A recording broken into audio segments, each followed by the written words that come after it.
Pushback tonight against a proposed piece of legislation meant to address the affordable housing crunch here in Albuquerque. If passed, the ordinance would put limits on short-term rentals like Airbnbs, hoping it would open up more long-term housing.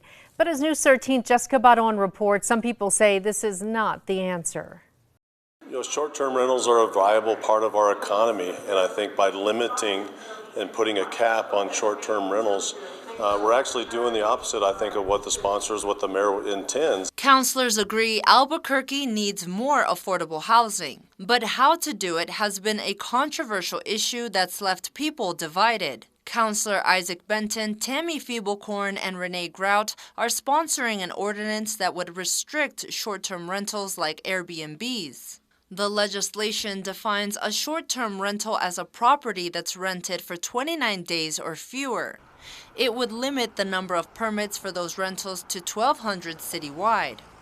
The city says the limitations would mitigate what they call the excessive use of short-term rentals and increase the number of affordable houses available for people to live in. But Councilor Dan Lewis says this legislation would do more harm than good. We're going to hurt private property owners from their ability to make decisions on their own property, and I think it's going to have the opposite effect. I think it's going to keep people from investing here. Short-term rental owners spoke at today's council meeting and say affordable housing solutions should not come at the expense of local investors. Let's not do anything to hurt the small business owners in our city.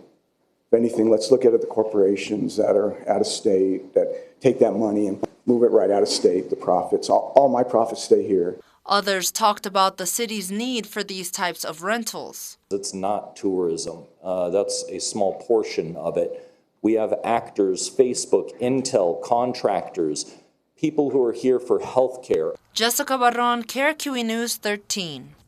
Right now, the city says around 600 short-term rental properties have permits in Albuquerque, but they estimate they are closer to 1,200 in operation, and that is how they arrived at the 1,200 unit limit.